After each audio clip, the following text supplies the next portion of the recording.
we're going to start with my favorite ruler from Creative Grids. It is the 2 Peaks in 1 ruler. This is what it looks like. I use this ruler in a ton of my patterns, and I want to show you how it works. So these are the blocks.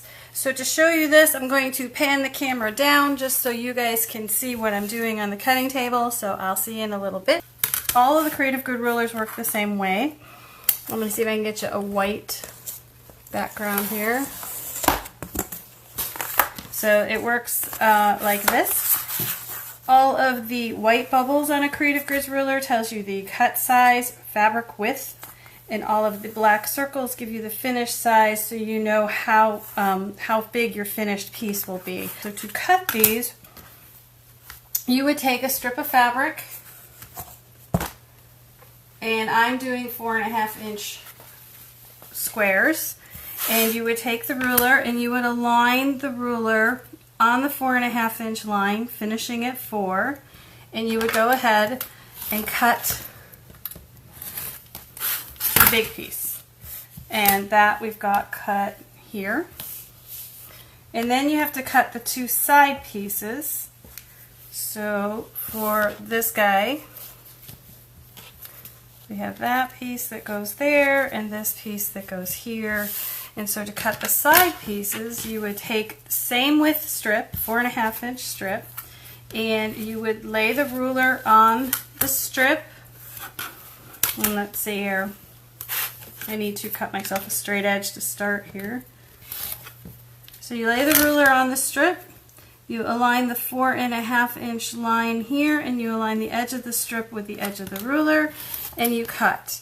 You would also, there's a little notch in the corner, you just take that notch off, and that gives you a spot to line it up in a minute. I'll show you. And then on Creative Grids rulers, unlike the other rulers, there is a baseline that you put your triangle baseline on, the bottom of your triangle, and you can cut this notch.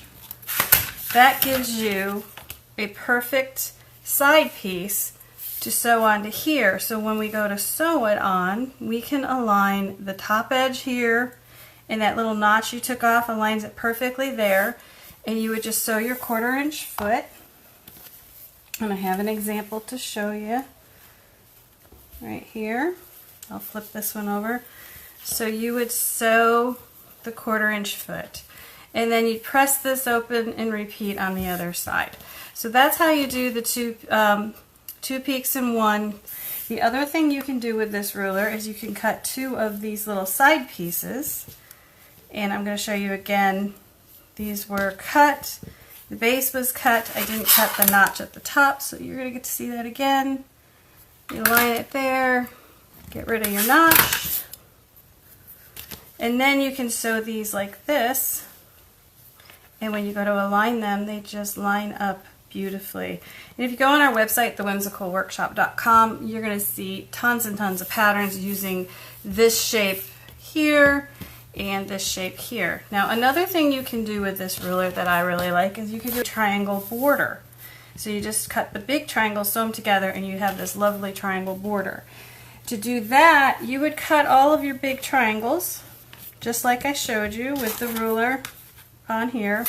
But if you're going to sew big triangles to big triangles, you're going to want to take the notch. I'm going to line up 3 here for you. You're going to take this little notch that we only do on the small triangles. You're going to take it off the big ones. And you're going to do it by aligning this edge and the baseline with the ruler.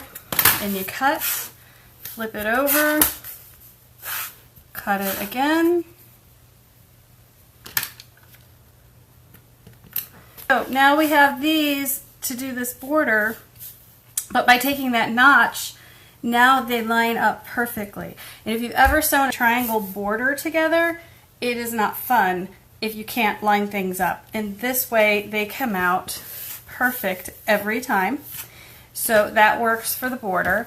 Now I want to go back real quick to this shape again. You would ask, why didn't we cut the notch off of our base triangle before we sew these side pieces on? I asked myself the same question. I went ahead and did that, and you can see what happens is then we're like it's cut off here and here, and you only have a very little bit of fabric holding that seam in place. So it does help you line them. I don't think it's the best way structurally to do this. So for these, I wouldn't cut the 2 corners off. And that is the Creative Grids 2 Peaks in 1 ruler. And it is available on our website, thewhimsicalworkshop.com. But again, there are so many patterns that use this shape. The competing ruler to this is the Tri-Rex ruler from Easy Quilting, and if you own that ruler, they do almost the same thing. The only difference is you don't have this little base notch, which I find so much more helpful to make it more accurate. I hope you've enjoyed this video, and if you have, make sure you like and subscribe below. You can find the Whimsical Workshop on our website, thewhimsicalworkshop.com, and that has all links to all of our other social media platforms. Thanks for joining us.